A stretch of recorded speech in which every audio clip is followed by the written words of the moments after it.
Yesterday, I saw my neighbor in the elevator. We stood there, in silence, for 20 floors. I could hear my own heartbeat. I wanted to say something, anything, but my brain just froze. And what happened?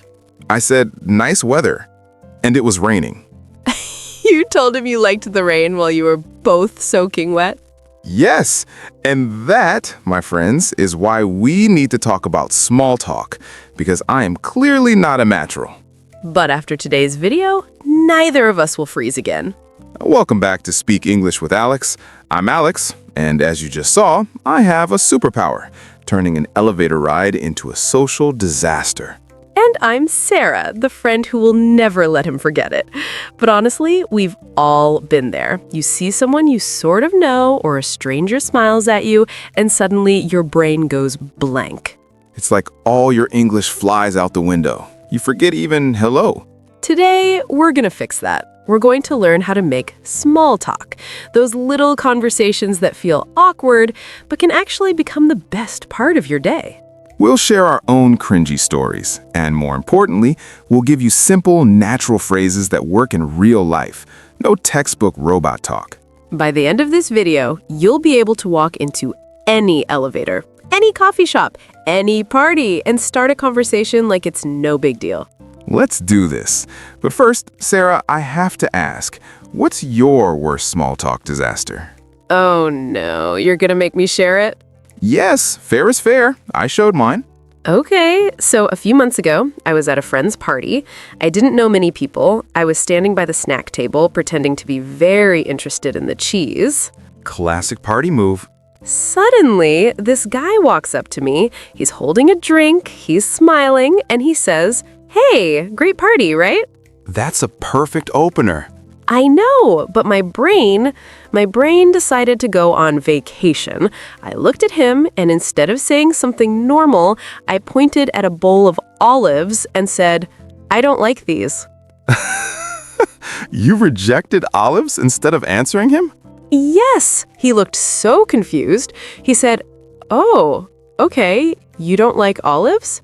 And I just nodded, and then I walked away to the bathroom. That's the most beautiful disaster I've ever heard. But here's the lesson I learned that night. I was so scared of saying the wrong thing, I said nothing at all. And that's worse, because at least if you say something silly, you can laugh about it together. So what happened after? Did you ever talk to him again? Yes, later he came up to me again, and he said, "I brought you a drink. There are no olives in it, I promise." And we both laughed. We ended up talking for an hour. See? The olive disaster became your connection. That's the secret of small talk. It's not about being perfect, it's about being human. Exactly. And now, whenever I meet someone new, I remember even if I say something weird, we can laugh about it. Your story gives me hope, because after my elevator disaster yesterday, I was ready to move to a new building. Oh, wait, you said you told your neighbor nice weather when it was raining, but then what happened? Okay, so after the awkward silence, I went to my apartment and felt terrible. I thought, I'm supposed to be an English teacher. I teach people how to communicate, and I can't even say a simple thing to my neighbor. Did you do something about it? Yes, this morning I saw him again, same elevator. I was so nervous, but I decided I wasn't going to freeze. What did you say? I looked at him and I said, "Hey, sorry about yesterday. I meant to say something about the weather, but I was so wet I couldn't think straight." That's actually a great recovery. He laughed. He said, "I was wondering why you look so happy about the rain." And then he told me he's from a place where it rains all the time, so he didn't even notice. We talked about his hometown, about the best coffee in the neighborhood. By the time we got to the lobby, we were making plans to grab coffee next week. Alex, that's amazing. So you turned an awkward moment into a friendship. That's the power of small talk. It's not about being perfect. It's about being brave enough to try again.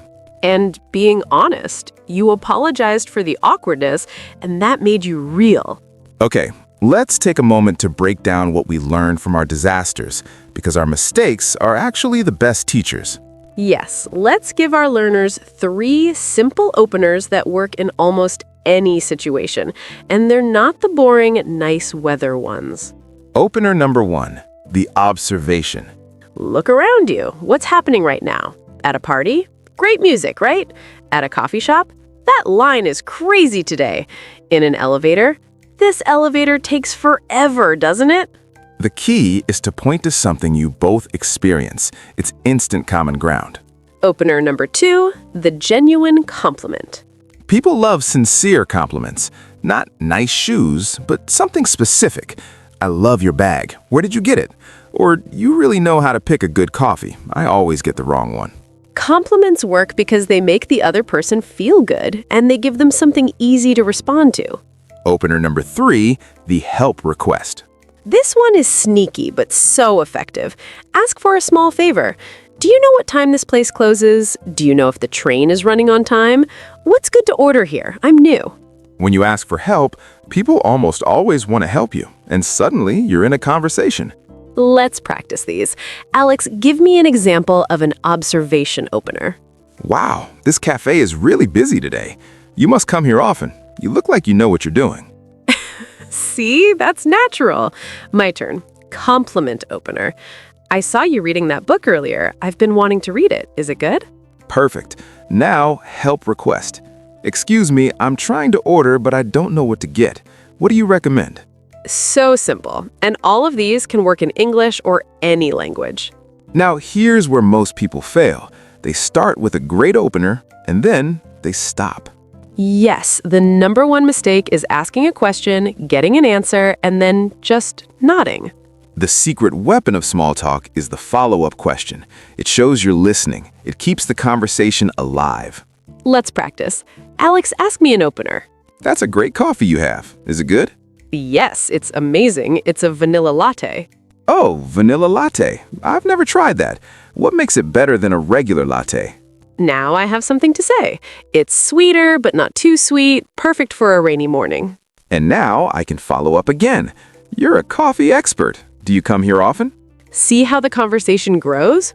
One simple opener can turn into a 5-minute chat if you ask follow-up questions. 3 magic words. Who, what, where. But don't turn it into an interview. Keep it light. Keep it curious. And remember, people love talking about themselves. If you give them a chance, they'll do most of the work. Okay, let's practice with real scenarios. I'll set the scene and you answer out loud. Ready? Scenario 1. You're at a bus stop. It's raining. A person next to you has a colorful umbrella. What do you say? Good. Now follow up. They say, thanks, I got it in Italy. What do you ask next? Scenario 2. You're at a gym. The person next to you just finished a hard workout. They look tired. What's an observation opener? Perfect. Now ask a follow-up. They say, yeah, the trainer was tough today. What do you ask? See, you're doing it. You're creating conversations. One more. You're at a friend's party. You see someone standing alone by the window, looking at the view. What do you say? Beautiful.